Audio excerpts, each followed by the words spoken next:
اعوذ باللہ من الشیطان الرجیم بسم اللہ الرحمن الرحیم۔ السلام علیکم پیارے بچوں، میرا نام بشرا رانی ہے اور میں جماعت چہارم کی اردو کی ٹیچر ہوں۔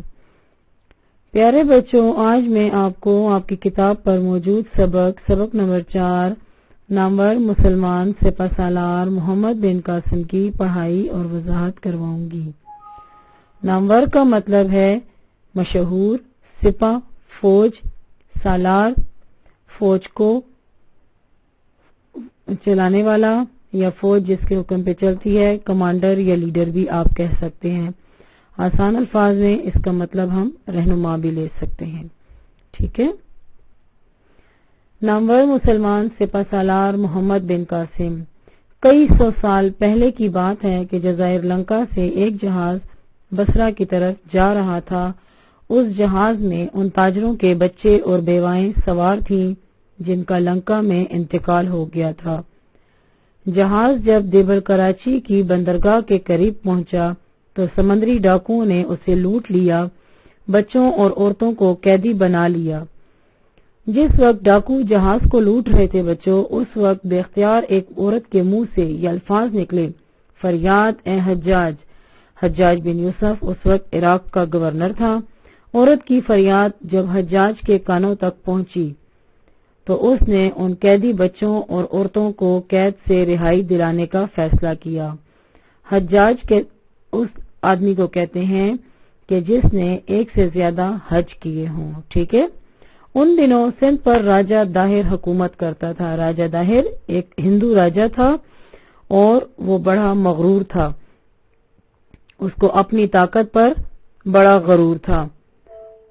حجاج بن یوسف نے راجہ داہر کو خط لکھا کہ ڈاکوؤں کو گرفتار کر کے سزا دی جائے اور قیدی عورتوں اور بچوں کو رہا کر کے ان کا نقصان پورا کیا جائے، لیکن راجہ داہر نے خط کے جواب میں لکھا کہ بحری ڈاکو میرے قابو سے باہر ہیں، تم خود آ کر ان سے مقابلہ کرو۔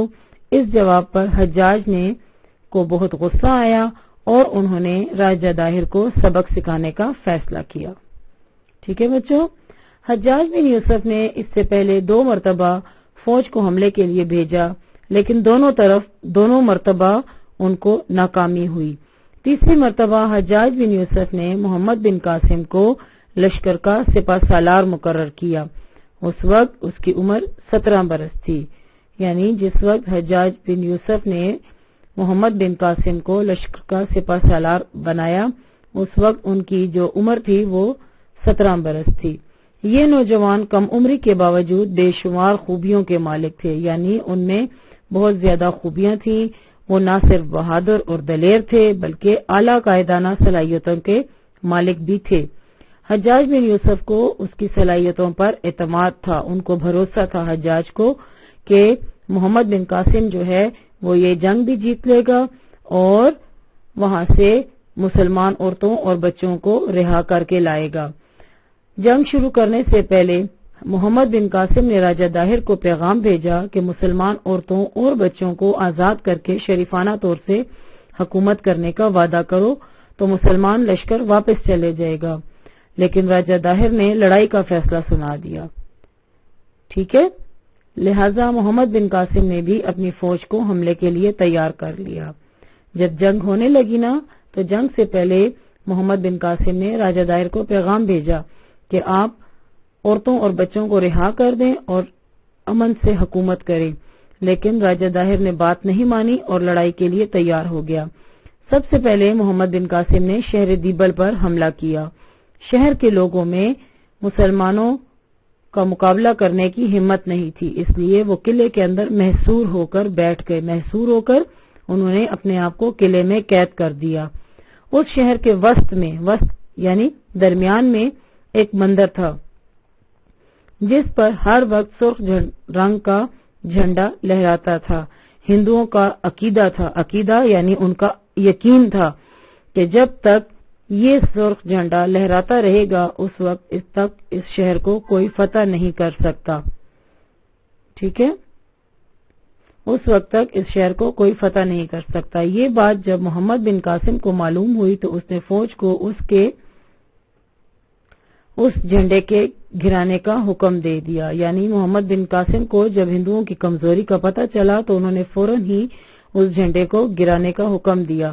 جھنڈے کے گرتے ہی مسلمان لوگوں کے آگے یہ ہندو لوگ ہمت ہار بیٹھے. دیول کے بعد مسلمانوں نے کئی دوسرے شہروں پر آسانی سے قبضہ کر لیا. راجہ داہر کے لشکر نے دریائے سندھ کے کنارے ڈیرا ڈالا. یعنی راجہ داہر جو تھا وہ اپنے لشکر کے ساتھ دریائے سندھ کے کنارے پڑاؤ ڈال کر بیٹھ گیا.